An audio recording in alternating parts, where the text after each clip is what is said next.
4వ తారీఖు నాడు ఉదయరాజేశ్వర్ గారు మరణించడం జరిగింది. ఆయన ఈ గ్రామానికి ఎంతో సేవ చేశాడు కాబట్టి ఊరు పబ్లిక్ యూత్ అందరు కలిసి ఆయన ఈరోజు 5వ తారీఖు నాడు మే 5వ తారీఖు రక్తదాన శిబిరం ఏర్పాటు చేయడం జరిగింది. ఆయన సంస్కరణ దినోత్సవం సందర్భంగా నేడు లయన్స్ క్లబ్ తరఫున రక్తదాన శిబిరం యూత్ కలిసి 150 మంది ఇక్కడ రక్తదానం ఇవ్వడానికి సిద్ధంగా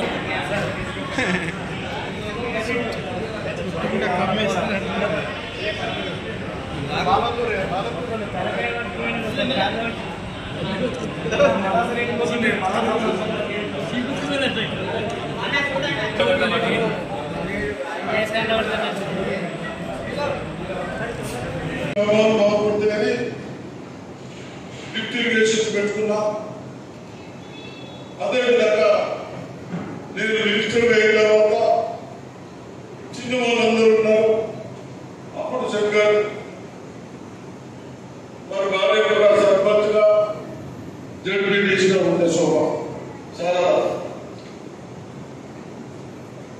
వాళ్ళ మాటలు మీ మాటలు విని తప్పనిసరిగా ప్రజల అవసరం తీరాలని మీరందరూ దానితో ఉత్తరాజేశ్వర పార్టీలకు అత్యంత కూడా మాతో మాట్లాడరు. తప్పనిసరిగా రాజేశ్వర్ మనము ప్రజలకు డెవలప్మెంట్ ప్రజలు బాగుపడటానికి మనం సాయశక్తులు కృషి చేద్దామని 2 నుంచి కూడా పెట్టించాను. ఎక్కడ లేనంత నేను ఫస్ట్ ఎమ్మెల్యే కాకనే నీకు రోడ్లు అడిగారు, స్కూల్ బిల్డింగ్స్ కట్టారు, మీ అందరి కోరికలు వినపించారు, చిన్న వాళ్ళకి ఇల్లు కట్టించారు. అన్నీ వీళ్ళందరూ దాంట్లో రాజేశ్వర్ గారు కూడా పాల్గొన్నారు. పార్టీ వేరైనా మీరు ఒక ఎమ్మెల్యేగా ఒక గ్రామాలను డెవలప్ చేస్తే బాగుంటుందని అందరికీ బాగుపడతామని చెప్పారు.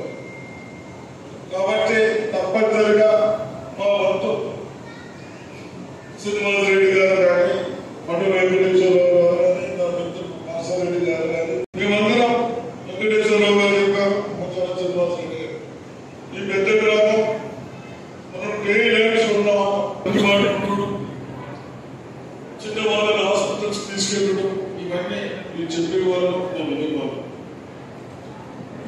అటువంటి వ్యక్తిని మనలో ఒకరిని ఆ భగవంతుడు మనలో లేనందు వారి కుటుంబానికి ధైర్యం చెప్తూ వారి 3 బిడ్డలకు కానీ వారి సన్నిధికి కానీ మనందరూ తరంతో వారి ఆత్మకు శాంతి కలిగించాలని భగవంతుడు ప్రార్థిస్తూ మరి ఈరోజు మొన్న నాకు కలిసినప్పుడు చెప్పా, రాజేశ్వర్ గారు డెవలప్ చేయండి, ఇంకా చేసుకోండి, గ్రామంలో మంచి పేరు తెచ్చుకోండి, ఏది చేసినా మనం ప్రజలకు ఏదైతే వాళ్ళ అవసరాలు తీసినప్పుడు వాళ్ళ కష్టాలు మనం పాల్పంచుకున్నప్పుడే మనం ఒక నాయకుడిగా ఎదుగుతాం. మీరు ఇంకా ఫ్యూచర్ ఉన్న వాళ్ళు, చిన్న ఏజ్ ఉన్న వాళ్ళు కాబట్టి తప్పనిసరిగా ఆ విధంగా చేయాలని చెప్తూ